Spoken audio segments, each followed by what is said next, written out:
Weather Service in Chicago has issued a severe thunderstorm warning for central DuPage County in northeastern Illinois until 8 p.m. At 7:27 p.m., a severe thunderstorm was located over Warrenville, or over Naperville, moving east at 10 miles per hour.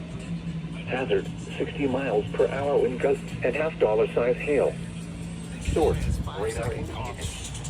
Impact, hail damage to vehicles is expected. Expect wind damage to roofs, siding, and trees.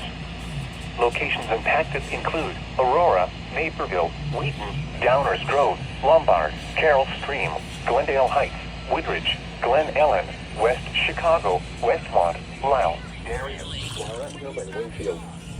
For your protection, move to an interior room on the lowest floor of a building.